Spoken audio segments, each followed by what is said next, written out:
र देश हाँक्ने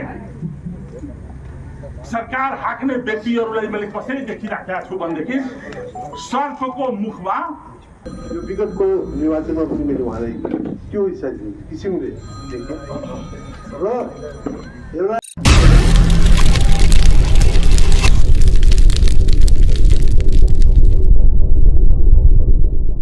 जिला कार्य समिति का उपसभापति जी रामनारायण पटेल जी हाम्रा चाहिने वहाँ हाम्रो अशोक गुप्ता जी अन्य सचिवजीहरू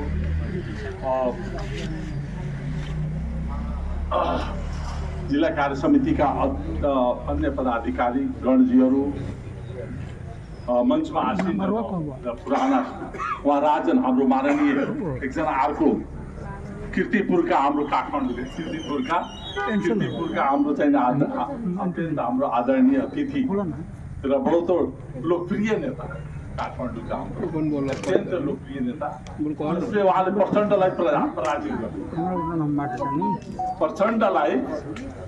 प्रचण्डलाई चाहिँ निर्वाचनमा पराजित गर्ने हैसियत र क्षमता भएका अत्यन्त लोकप्रिय 10 नंबर क्षेत्र कीर्तिपुर मलाई क्षेत्र नम्बर पनि याद 10 नंबर क्षेत्र कीर्तिपुरबाट निर्वाचित हाम्रो माननीय राजन केसीजी पुराना हाम्रो चाहिँ अत्यन्त पुरानो धरोहर हाम्रो दाई साथी समातेजी ध्रुव नेपालजी लगायत अन्य चाहिँ हाम्रा आजका यस शोक सभामा पाल्नुभएका महासमितिका साथीहरू महाधिवेशन प्रतिनिधि साथीहरू क्षेत्रीय कार्य समितिका साथीहरू पत्रकार बन्धुहरू छात्री सङ्गठनका साथीहरू दिदी बहिनीहरू आदरणीय मेरा सबै दिदी बहिनीहरू अन्य सबै आज पाल्नुभएका सबै महानुभावहरूमा मलाई समग्र रूपमा बडो आदरपूर्वक जय नेपालको हार्दिक अभिवादन गर्दछु। आज हाम्रो निम्ति अत्यन्त एउटा शोकपूर्ण सम्झना म व्यक्तिगत रूपबाट किनभने मेरो कार्य समितिकै उपसभापति हुनुहुन्थ्यो भाइ अशोक जायसवालजी प्रति बडो सघन रूपबाट असंख्य अपरिमेय सम्झना उहाँसित मेरो जुटेको छ। अहिले पनि असंख्य चाहिने सम्झनाहरू छन् बडो सघन रूपबाट। उहाँ बिरामी पर्नुभयो, मैले करिब 4 पटक भेटेँ घरमा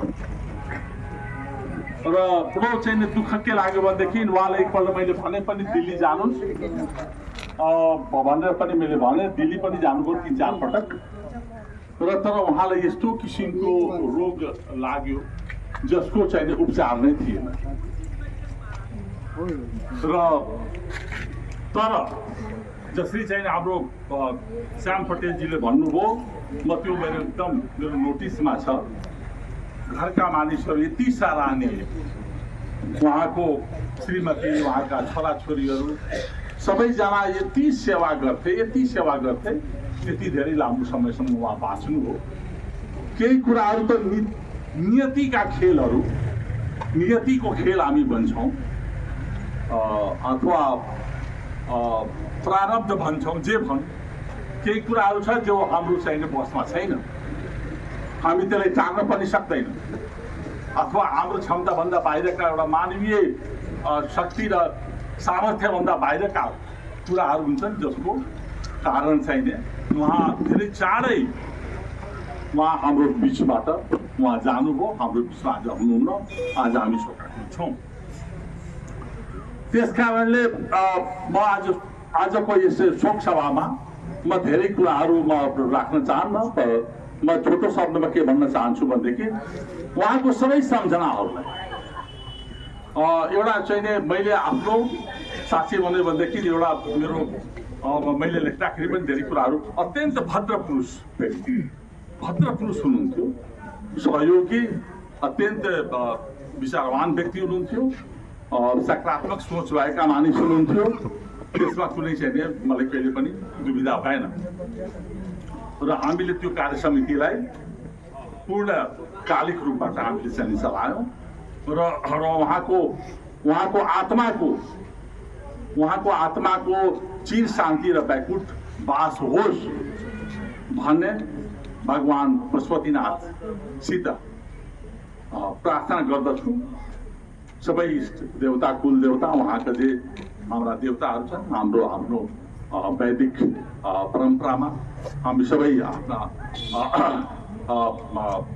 देवताहरूलाई हामी म प्रार्थना गर्दछु कि उहाँको आत्माको वैकुण्ठ वास होस् र चिर शान्ति प्राप्त होस्। त्यसपछि हामी परिवारका साथमा सधैँ हामी मनोगत रूपबाट हामी चाहिँ जोडेका छौँ र हामी भावपूर्ण श्रद्धाञ्जली अर्पण गर्दछु र परिवारसित सधैँ हामी परिवारको साथमा हामी उभिराख्नेछौँ र परिवारमा पनि म संवेदना प्रकट गर्न चाहन्छु। यो दुःखद बेलामा धैर्य धारण गर्ने क्षमता साहस भगवानले प्रदान गरून् भनेर म चाहिँ नि भगवानसित ईश्वरसित म प्रार्थना पनि गर्न चाहन्छु। साथै के कुरामा एउटा चाहिँ अन्तमा चाहिँ म पोलिटिकल कुराहरू धेरै राख्न चाहन्न, तर चूँकि अब नेपाली काङ्ग्रेसकै नेता प्रकाश मान सिंहजी पाल्नु भएको छ, म 1 मिनटमा के कुरा भन्न चाहन्छु भनेदेखि अहिले मुलुकमा एउटा धेरै ठुलो चाहिँ नि सङ्कट एउटा गहिरिँदै गइरहेको छ। मुलुक सजिलो अवस्थामा छैन। ल्याटेन्ट कन्फ्लिक्ट, ल्याटेन्ट एउटा क्राइसिस, गर्भाधान हुँदैछ, अत्यन्त धेरै ठुलो एउटा आर्थिक राजनीतिक सङ्कटको गर्भाधान भइरहेको छ। भ्यागुतो परेको छ र त्यो भ्यागुतोले फट्याङ्ग्रा टिपेर खान खोज्दैछ।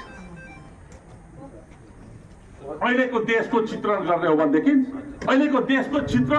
भनेदेखि कसरी देखिन्छ भनेदेखि कि भ्यागुतो सर्पको मुखमा परेको छ तर त्यो भ्यागुतोले फट्याङ्ग्रा टिपेर खान खोज्दैछ। यत्रो धेरै ठुलो क्राइसिस छ। अहिले 4 महिनाभित्रमा 1 खरब रुपियाँ ऋण थपियो, 24 थियो, अहिले 25 हुँदैछ। हरेक वर्षेनी करिब 4 खरब रुपियाँ ऋण थपिँदै गइराखेको छ। पोलिटिकल क्राइसिस छ। धेरै चर्चा गर्न चाहन्न। यो चाहिँ आजको यो मञ्च चाहिँ राजनीतिक कुरा गर्ने मञ्च होइन। त्यस कारणले गर्दाखेरि आज पनि हाम्रो चाटुकारहरूको भरमा, केही सीमित मानिसहरूको भरमा, केही चाहिने साइकोफेन्ट्सहरूको भरमा पार्टी हाँक्ने यो एनजिओ शैलीमा गरियो भने प्लिज शेरबहादुर दाईसँग सेयर गर्नु होला। 2-4 जना चाटुकारहरू हुके छातेहरूको भरमा पार्टी चल्यो भने यो मुलुक चाहिने यसरी चाहिने डेमोक्रेसी पनि रहँदैन र यो सिस्टम पनि बाँच्छ। धेरै ठुलो एउटा क्राइसिस। पार्टीका इमान्दार साथीहरू, पार्टीका योग्य साथीहरूलाई पाखा लगाउने काम। त्यही सीमित एउटा पार्टीको नेता जब सीमित मान्छेसँग घेराबन्दीमा पर्छ त्यसको रिजल्ट के हुन्छ भनेदेखि गिर्जाबाबुलाई हेर्नुभयो, गिर्जाबाबु जुन बेलामा सीमित मान्छेको घेरामा पर्नुभयो उहाँ राष्ट्रपति बन्न पाउनु भएन। इमिडिएट फल आउट, इमिडिएट रिजल्ट के देखियो भनेदेखि सीमित व्यक्तिको घेराबन्दीमा जब गिर्जाबाबु पर्नुभयो उहाँ राष्ट्रपति बन्न सक्नुभयो।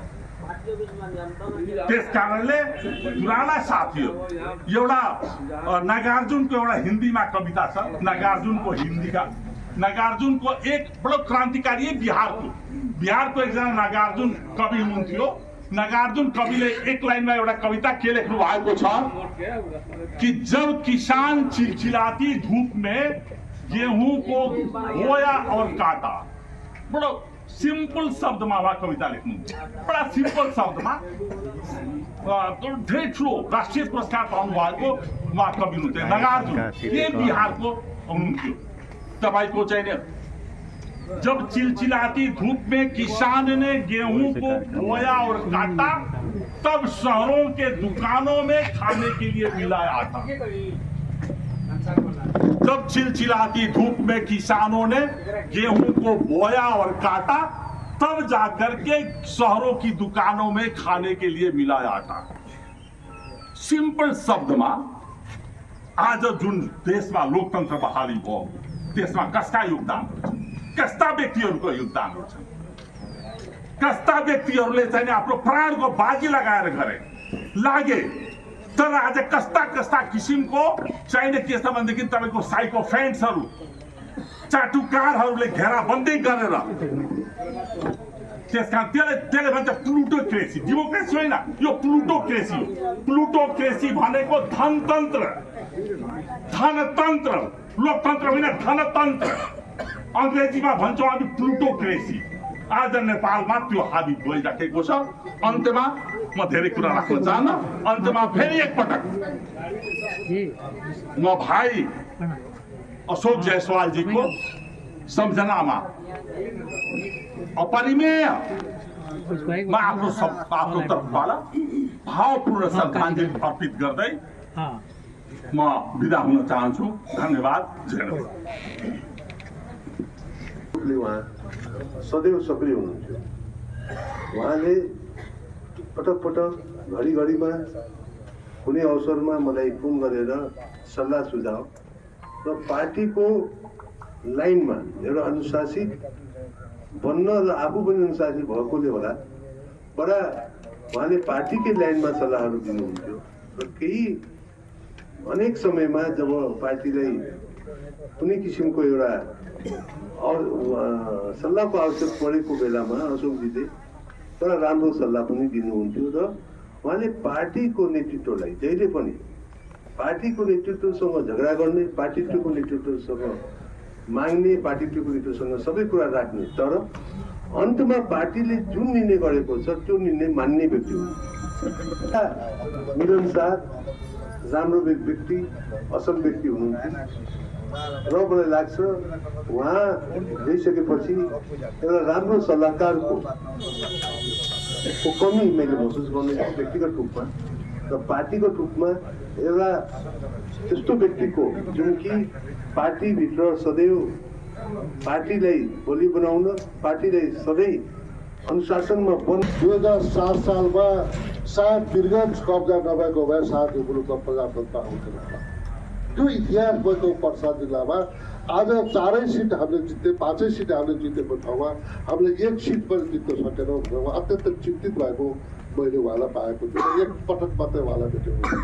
आज यो फोटो हेर्दै गर्दा उहाँको श्रद्धाञ्जली उपस्थित हुँदै गर्दा मलाई याद आयो त्यहाँ बस्दै र अत्यन्त हँसमुख, अत्यन्त शालीन र सरल व्यक्तित्वको रूपमा म उहाँलाई चिन्थेँ।